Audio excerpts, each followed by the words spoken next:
여러분들은 어떤 소망이 있으십니까? 요즘 여러분들이 정말 이것은 꼭 이루어졌으면 좋겠다, 간절하게 바라시는 그 소원이 있습니까?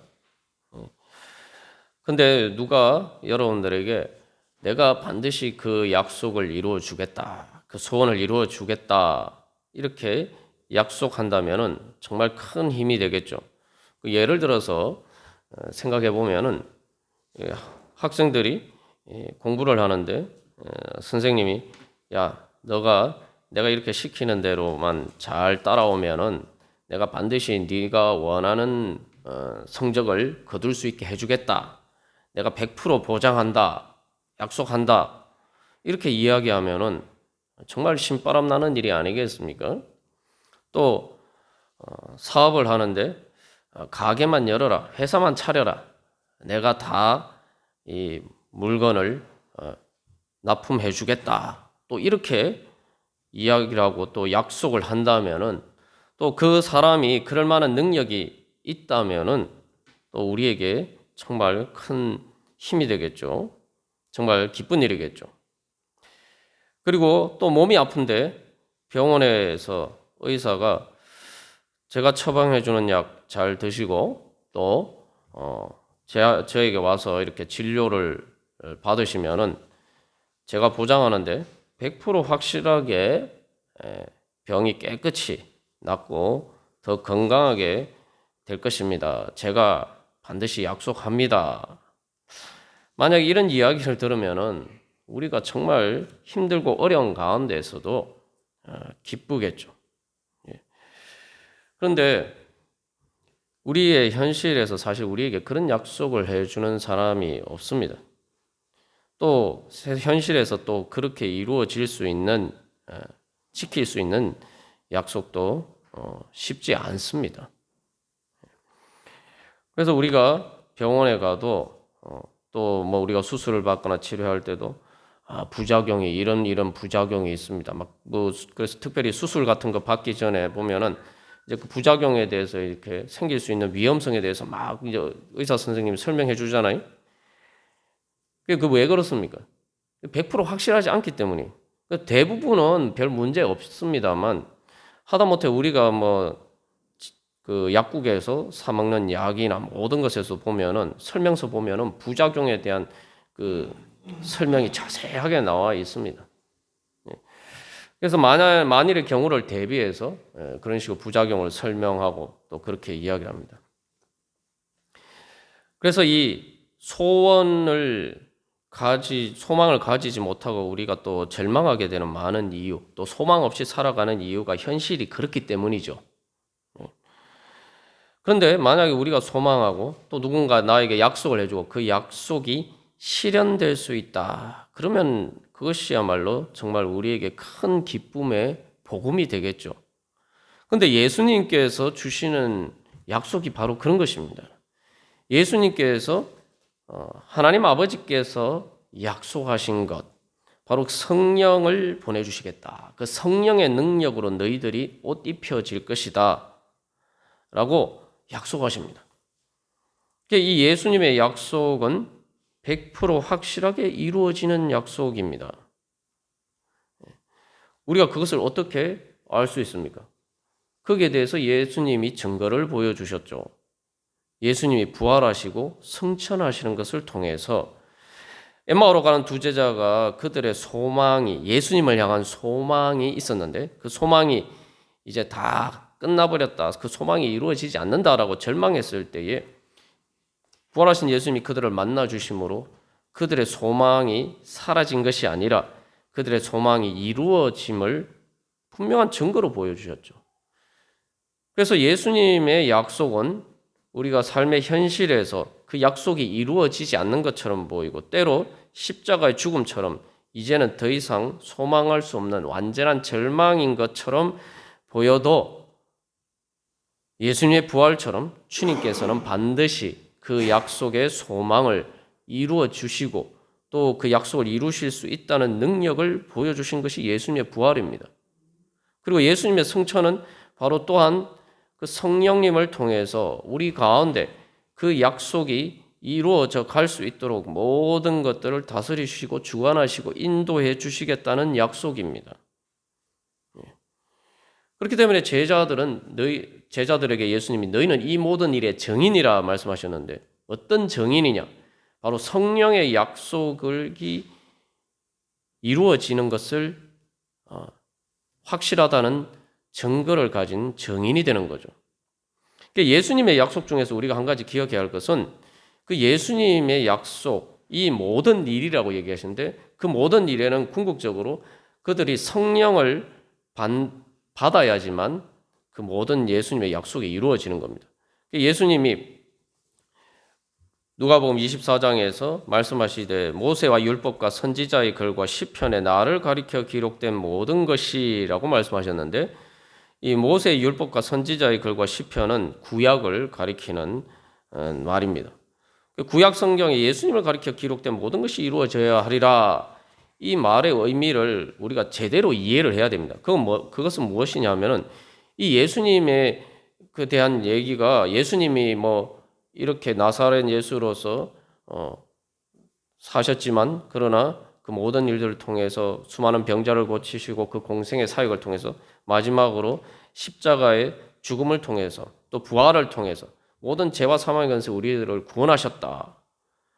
그것을 믿는 것이죠. 그 약속이 이루어지는 것인데 그 약속을 우리가 정확하게 이해하려면 그 약속이 단순히 예수님이 십자가에 죽으시고 3일 만에 다시 살아나시는 것, 예수님에게만 이루어지는 것이 그 약속이 아닙니다.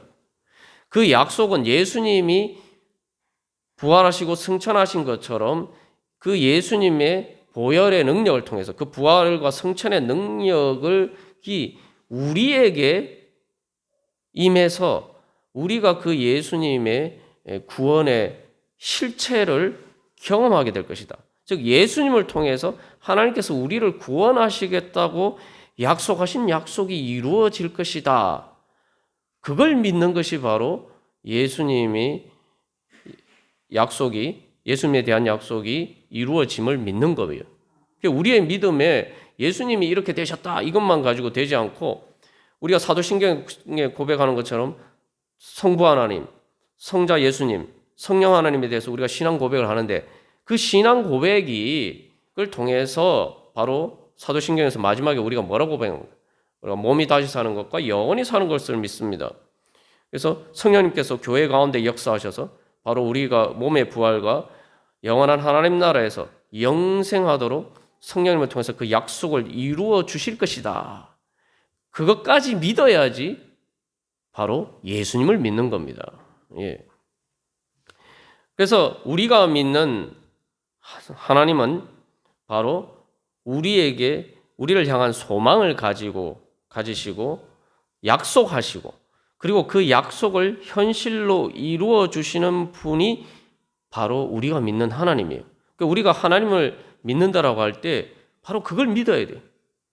그 약속이라는 것이 두 사람이 이렇게 손가락 끌고 약속을 하잖아요. 약속을 하면은 서로가 이렇게 약속을 지켜야 되는데 하나님께서는 자기 자신도 우리를 향한 약속을 지키시고 중요한 것은 우리도 약속을 지킬 수 있도록 그 능력으로 역사하신다는 거예요. 그래서 그 약속을 실패하지 않고 반드시 이루신다는 겁니다. 왜냐하면 하나님께서 먼저 그 약속을 제안하셨기 때문에. 우리가 그걸 뭐라고 얘기합니까? 프로포즈라고 얘기하죠. 프로포즈 하면은 우리가 보통 결혼을 위해서 이렇게 나하고 결혼해달라 이런 얘기를 프로포즈라고 합니다만 원래 이제 프로포즈라는 말은 뭔가 제안하다는 거죠. 하나님께서 먼저 약속을 제안하셨어요. 우리가 그 약속을 믿고 받아들이면은 하나님과 같이 약속하면은 그 약속을 이룰 수 있도록 반드시 실패하지 않고 100% 확실하게 그 약속이 이루어질 수 있도록 하나님께서 우리를 인도해 주신다는 겁니다. 그래서 우리는 삼위일체 하나님을 믿는 거예요. 오늘은 삼위일체 주일입니다. 지난 주일이 성령 강림 주일인데 삼위일체 하나님이 되려면 성부, 성자, 성령 하나님. 그래서 이 성령 강림을 통해서 이제 삼위일체 하나님을 우리가 믿을 수 있게 되는 거죠.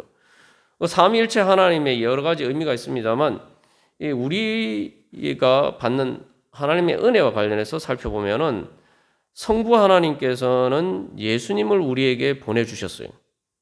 그리고 예수님은 사도행전 2장의 말씀처럼 그 성령을 하나님 아버지께 받아서 우리에게 또 부어주셨어요.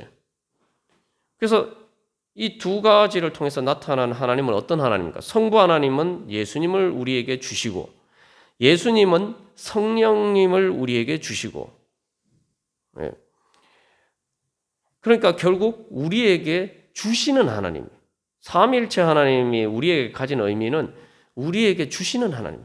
그래서 그 주시는 결과가 뭐냐? 성령 하나님을 우리에게 주신다는 거예요. 성령 하나님이 뭡니까? 그래서 우리는 성령님이 그저 하나님이 보내는 천사나 하나님이 보내는 뭐 심부름꾼이나 사자나 대리인이나 이렇게 믿지 않고 예수를 우리가 믿을 때에 기독교에서 믿는 하나님, 삼일체 하나님 믿는다라고 할 때에 하나님께서 성령님을 보내주셨다라고 할 때 그 성령님이 바로 하나님 당신 자신이라는 거예요.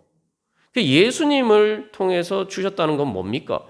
예수님을 통해서 예수님의 생명까지 아끼지 않고 전부 우리에게 주신 거죠. 그것처럼 이제 성령님을 성령 하나님, 하나님과 동일 본질, 성부 성자 하나님과 동일 본질이라고 이야기하는데 그건 뭐냐면 하나도 차이가 없는 말 그대로 하나님 당신 자신을 우리에게 선물로 주셨다는 거예요.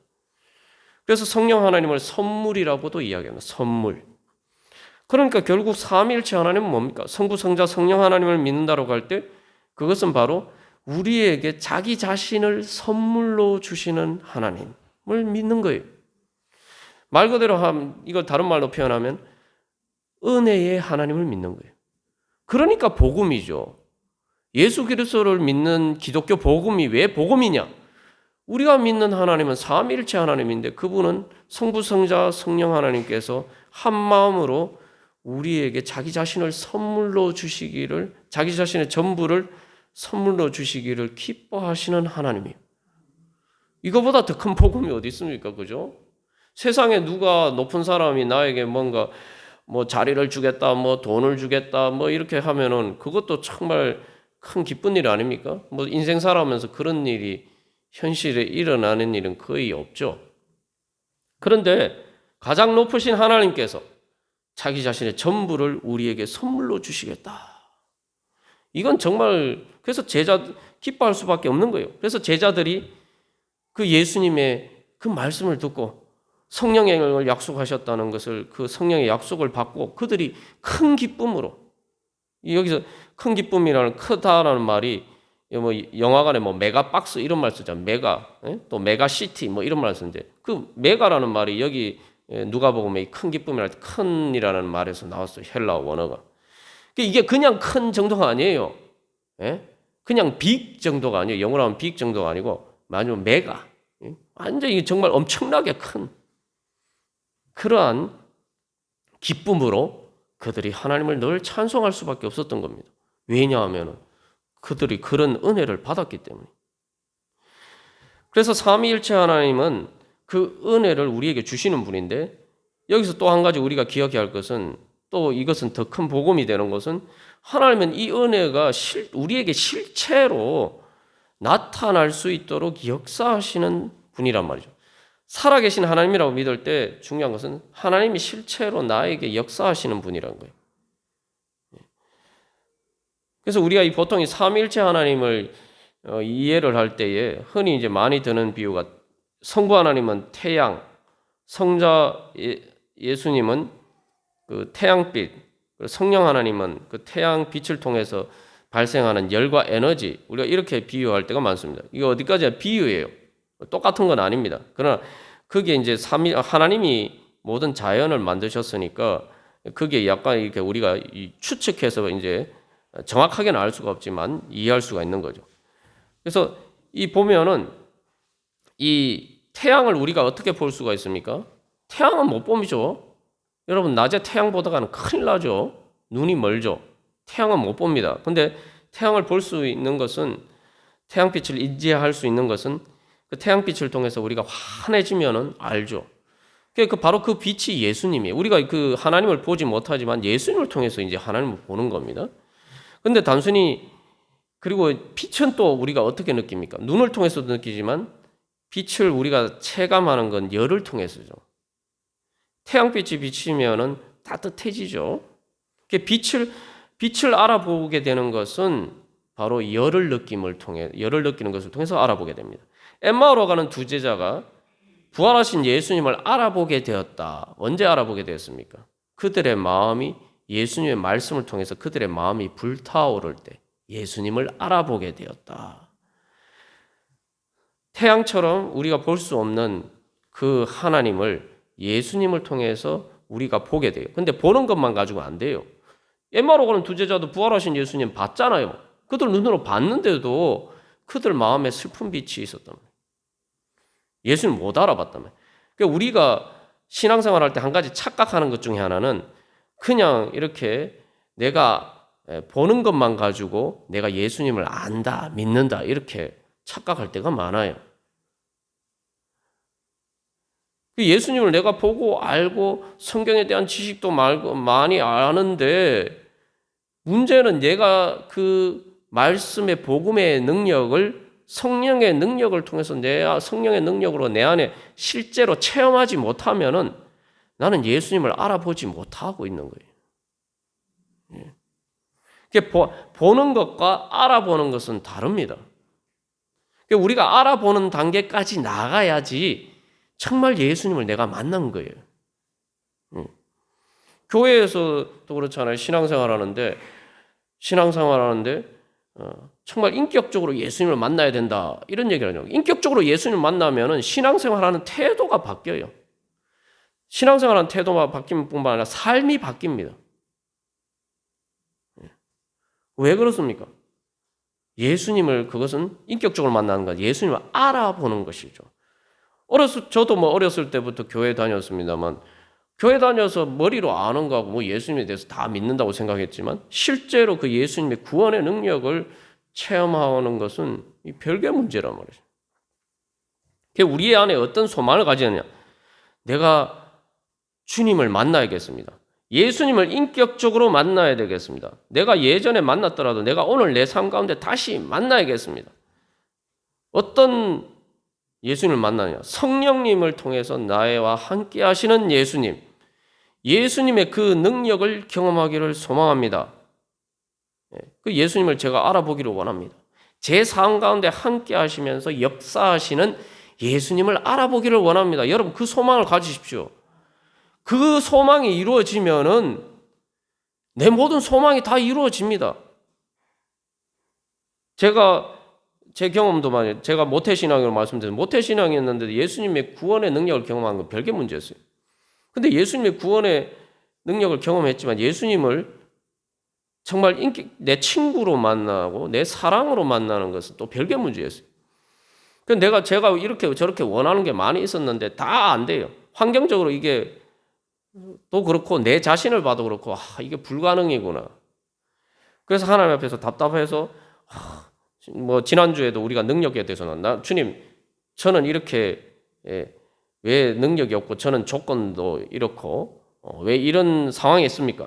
그렇게 기도했을 때에 하나님께서 깨우쳐 주신 것은 내가 수많은 소망이 있었는데 그 소망에 예수님을 알아보기를 원하는 소망이 없었다는 거예요.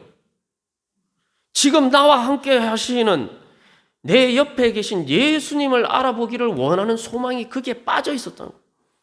그것을 빼놓고 기도를 하니까 기도가 이루어집니까? 예수님이 내 소망을 이루어 주시는 분인데 내가 먼저 예수님을 만나야 내 소망이 이루어지죠. 우리가 처음에 예를 들어서 나누었습니다만 의사 선생님이 약속을 하잖아요. 당신이 내가 이렇게 처방해주고 내한테 와가지고 이렇게 치료받으면 100% 확실하게 나을 거라 보장을 해주면 약속을 해주잖아요. 그런 약속을 받으려면은 그렇게 치료를 받으면 뭘 해야 됩니까? 의사 선생님 만나야 될 거 아니에요. 그죠? 그 의사 선생님 만나지도 않으면 나한테 그런 약속을 해주고 나를 그렇게 치료해주겠다고 약속해주고 그 약속을 이루어주는 의사 선생님을 만나지를 않으면은 그런 의사 선생님을 찾지 못하면은 내 약속 소망이 안 이루어지는 거예요. 이 단순함 어떻게 보면 상식적으로 생각해봐도 단순히 알 수 있는 건데 우리가 신앙생활하면서 이 상식적인 믿음을 가지지 못해서 이 상식적인 소망을 주님을 가지고 주님 앞에 기도하지 않아서 은혜를 못 받는 겁니다. 예수님이 그걸 깨우쳐 주셨어요.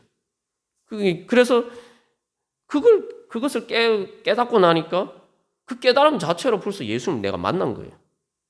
그 예수님을 만나고 나니까 나머지 문제들은 해결할 수 있도록 하나님이 예수님께서 나와 함께 하신다는 거죠. 성령의 능력을 주시더라는 거죠. 제 삶에서 그런 어떻게 보면 기적과 같은 일을 경험했습니다만 우리가 세상 삶에서 그런 기적을 경험하기를 다 소망합니다만 우리가 잊고 있는 게 하나 있어요 또. 우리가 죽잖아요. 제가 제 삶에서 그런 기적과 같은 일을 체험했지만 사실 죽어도 내가 죽지 않고 예수님 약속하신 것처럼 마르다에게 약속하신 것처럼 영원히 살 것이다. 내가 죽음을 이길 것이다. 이것은 사실은 우리가 이 땅에서 살아가는 어떤 삶의 문제가 해결되는 것보다 더 큰 약속이죠. 근데 우리가 그거 예수 믿고 천국 가는 건 믿지 않습니까? 그거 믿으면은 그 주님의 약속을 믿는다면 주님께 우리가 바로 내가 그 예수님을 알아보기를 원합니다. 그 소망을 가지고 그 소망이 이루어지기를 위해서 먼저 기도해야 되겠죠. 그래서 이 예수님을 빛으로 하나님의 우리가 도저히 볼 수도 없고 가까이 갈 수도 없는 그 빛이신 하나님의 그 은혜가 우리에게 그 영광의 빛으로 우리에게 비침으로 우리가 예수님을 알게 되고 이제 그 빛이 우리 가운데 임재할 때 엠마오 가는 두 제자가 마음이 불타오른 것처럼 그들의 마음이 불타오르서 오른 것처럼 바로 실제로 우리가 성령의 능력을 예수님의 능력을 내 삶으로 체험해야 돼요. 말 그대로 내 삶의 에너지로 체험해야 된단 말이죠. 그래서 예수님이 뭘 해주십니까? 엠마오 가는 두 제자에게 성경 말씀만 주시지 않죠?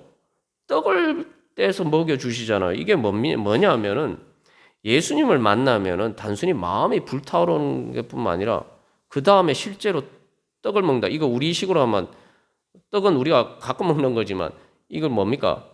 이 원래 빵이라는 말이죠. 우리한테는 밥이에요. 그 예수님이 나한테 밥을 주시는 거예요.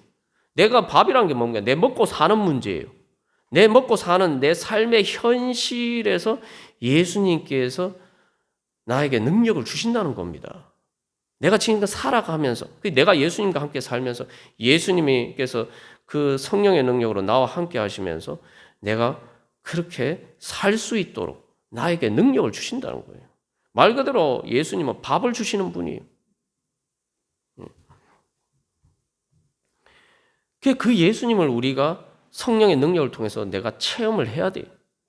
그래야 우리가 삼위일체 하나님을 제대로 아는 겁니다.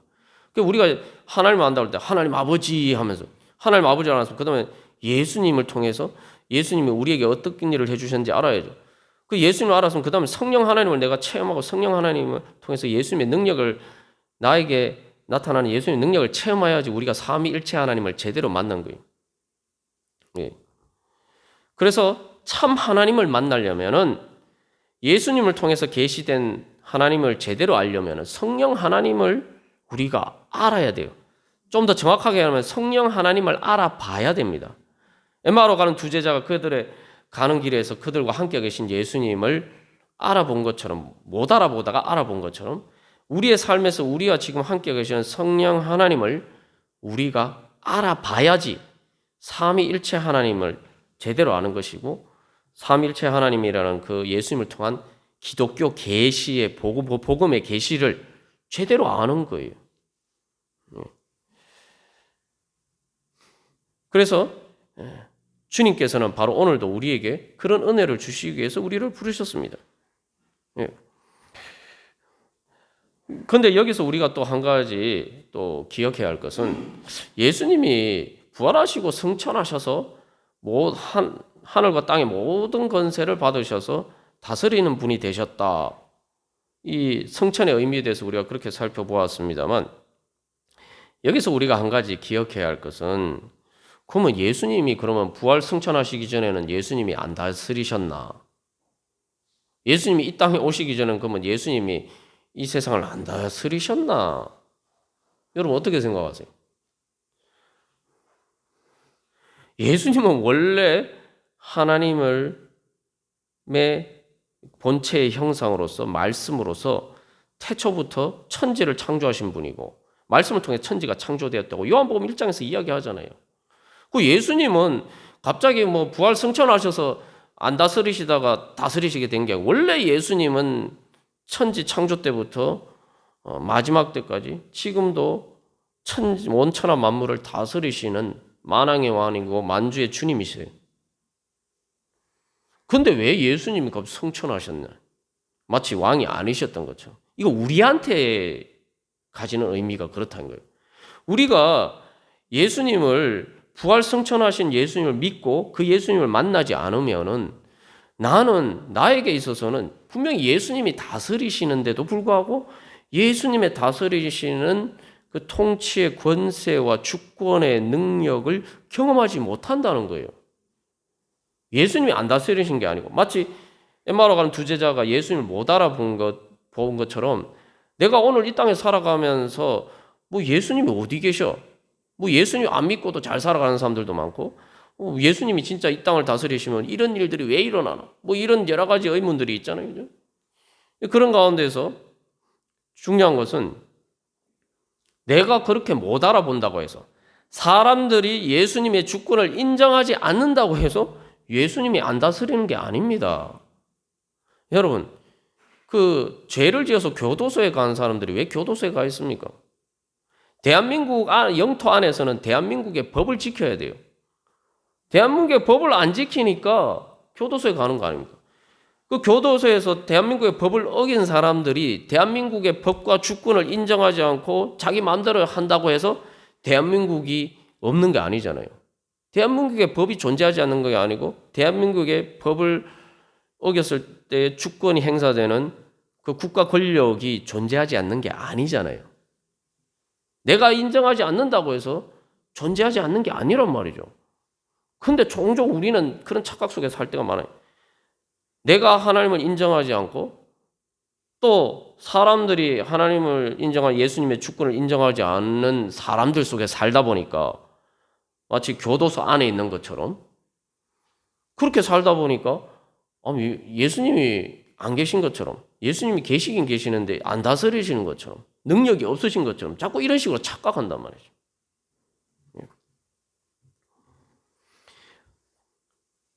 그래서 이 로마서에서는 어떻게 사람들의 그런 불신을 고발하느냐. 바로 그들이 마음에 하나님 두기를 싫어했다. 로마서 1장 28절. 근데 이 마음에 하나님 두기를 싫어했다라고 하는데 마음이라는 말이 바로 우리가 누가복음 24장에서 계속 나눈 알아보다는 말과 똑같은 단어를 사용하고 있어요. 이게 단순히 마음이 아니에요. 쉽게 말하면은 하나님이 살아 계시는데 그 살아계신 하나님을 내가 인정하기를 싫어한다는 거예요. 내가 그 하나님이 계신 것 같다라는 생각은 드는데 내가 그 하나님을 알아보기를 원하지 않는단 말이죠. 이게 무슨 말이냐? 이런 일은 우리가 일상에서 흔히 경험하죠. 우리가 법을 어기면은 예를 들면 교통법규를 위반하면은 교통경찰이 나를 보지 않기를 원하죠.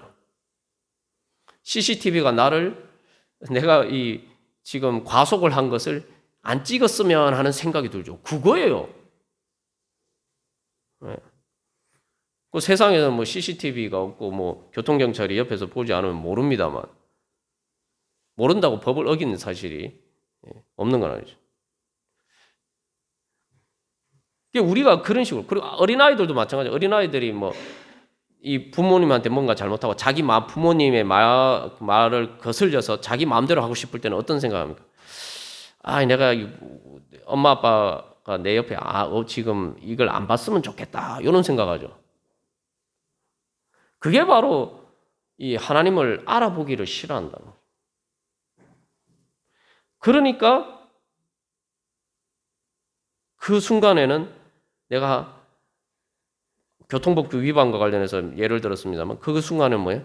대한민국의 법과 주권이 나에게 미치지 않았으면 좋겠다. 이렇게 생각하는 거예요. 대한민국의 공권력이 나에게 행사되지 않았으면 좋겠다.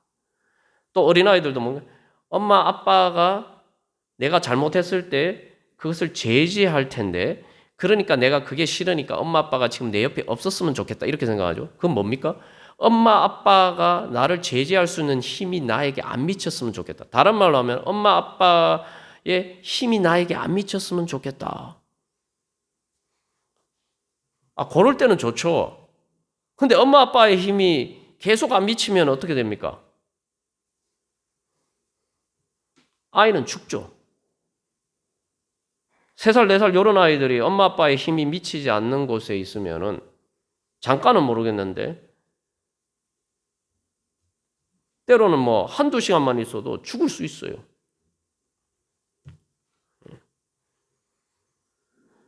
대한민국 공권력도 마찬가지예요. 내가 법을 어길 때는 이거 공권력이 안 미쳤으면 좋겠다 그러는데 법을 어긴 다른 사람, 예를 들면 음주운전을 하는 사람, 다른 사람이 내가 멀쩡하게 법을 지키면서 운전하는데 나에게 와서 추돌을 해서 내가 다치거나 이렇게 해서 했을 때 그럴 때는 대한민국의 공권력이 그래서 저 사람을 처벌하고 내가 보상도 받게 해줬으면 좋겠다. 우리 이렇게 생각하잖아요.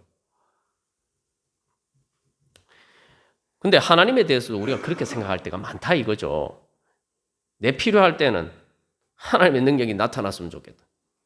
그리고 그렇지 않을 때는 하나님의 간섭이 싫을 때는 하나님 제발 여기서는 빠져주십시오.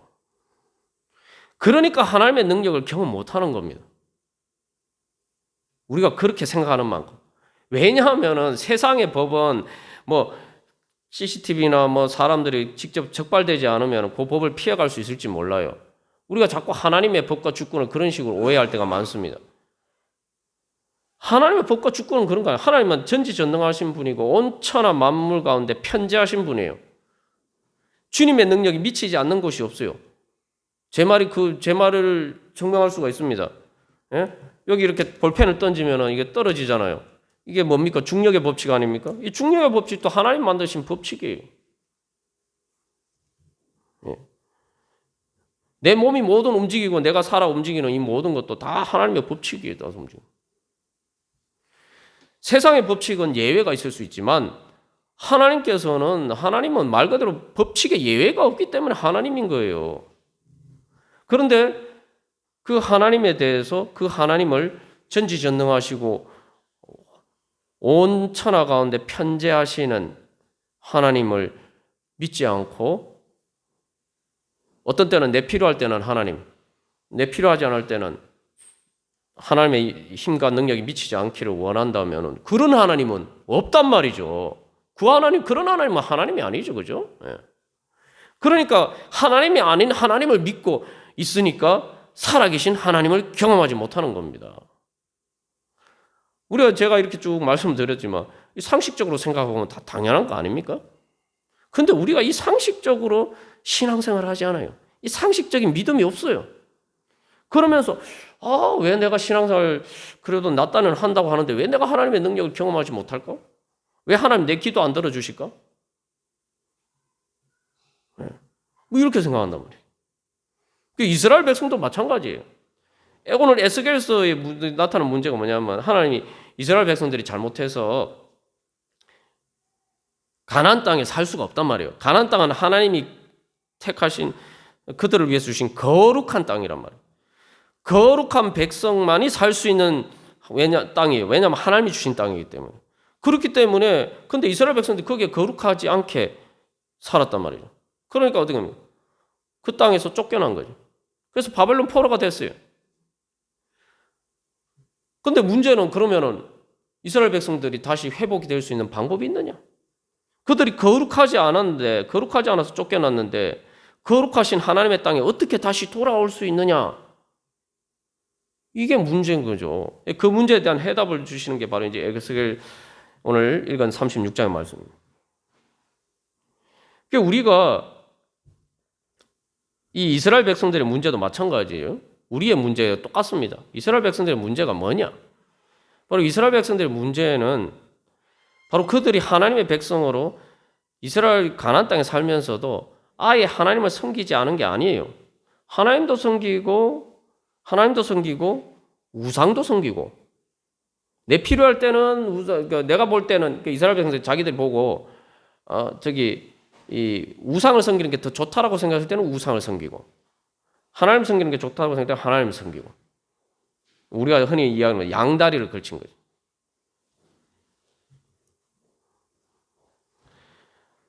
그리고 그들은 또 어떻게 생각했냐면 또 믿음이 좋아요. 어떻게 믿음이 좋냐면 우리가 이렇게 해도 여기 하나님의 성전이 있고 이 예루살렘에 하나님의 성전이 있고 그 우리가 하나님께 예배 안 하는 것도 아니니까 하나님의 능력이 우리와 함께 하실 거다. 그래서 우리가 절대 이 성전이 무너지지 않고 우리가 이 나라는 안전할 것이다. 이렇게 믿어요. 참 그 믿음이 좋은 게 아니고 그건 사실은 믿음이 좋은 게 아니에요. 예. 그러니까 결국은 성전이 무너지고 나라도 멸망하고 지금 예루살렘에 가면 지금 다시 세운 성전도 다 무너지면서 지금 벽만 남았잖아요. 벽 기단만 한쪽에 남았잖아요. 왜냐? 하나님의 능력의 하나님을 믿는다고 하면서도 참 살아계신 하나님을 믿지 않았기 때문이에요. 자기들이 그저 우상처럼 그때그때 이용하는 그런 하나님만 믿었기 때문에 하나님은 그런 하나님이 아니거든요.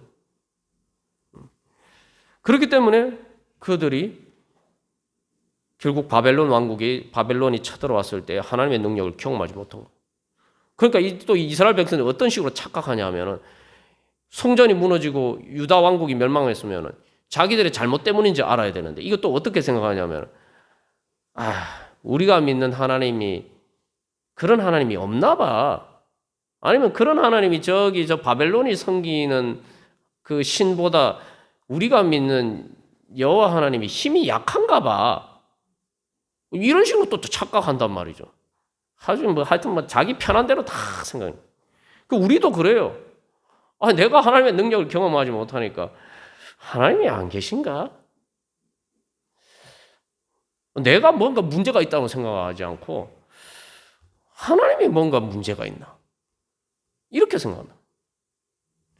그러면서 나의 믿음 없음을 합리화해요. 모든 게 다 하나님 탓이. 그런 이스라엘 백성들을 도대체 이 하나님이 어떻게 다루셔야 되느냐?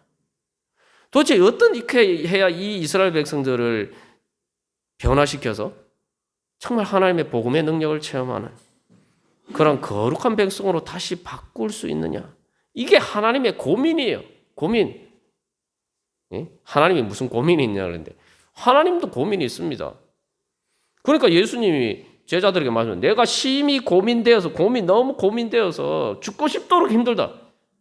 우리가 알아야 됩니다. 내가 내 고민만 힘들다고 생각하지 말고 하나님이 나 때문에 뭘 고민하시는지, 하나님이 나 때문에 뭘 고민하셨길래 예수님의 십자가 죽음을 통해서 나타난 거 나 때문에 고민이 돼가지고 죽고 싶도록 힘들다 못해서 결국 십자가에 죽으셨는지 우리가 그 하나님의 고민을 알아야 돼요. 그런데 중요한 것은 우리에게 복음은 뭐냐 하면은 하나님이 우리를 위해서 고민하셨는데 하나님의 고민은 해답이 있는 거예요. 왜냐 하나님은 능력이 있으시니까 지혜로우신 분이에요. 그래서 바로 그 하나님의 그 고민에 대한 해답이 바로 에스겔 36장에 오늘 이건 본문에 나와 있는 거예요. 우리가 다음에 도대체 그러면 하나님은 이 고민을 어떻게 해결하셨는지 우리가 또 다음에 계속 살펴보겠습니다만 우리 이 시간 주님 앞에 결단하면서 우리 함께 기도하겠습니다. 주님, 제가 예수님 믿습니다. 제가 성삼위일체 하나님 믿습니다. 제가 예수님 믿으니까 예수님 통해서 나타나신 바로 우리에게 성부 하나님을 통해서 우리를 향한 뜻과 소망을 가지고 계시고 예수님을 통해서 그 약속을 이루시고 그리고 성령 하나님을 통해서 그 약속을 우리에게 실현시켜 주시는 바로 그 삼위일체 하나님을 만나게 하여 주시옵소서. 그래서 성령 하나님의 능력을 체험함으로써 바로 이제 그 삼위일체 하나님을 제대로 믿을 수 있도록 그 삼위일체 하나님을 성령 하나님을 알아봄으로써 우리의 삶 속에서 체험함으로써 바로 삼위일체 하나님을 제대로 알아보고 믿고 또 그 하나님과 동행할 수 있도록 주여 성령의 능력으로 충만케 하여 주시옵소서. 우리 함께 기도하겠습니다.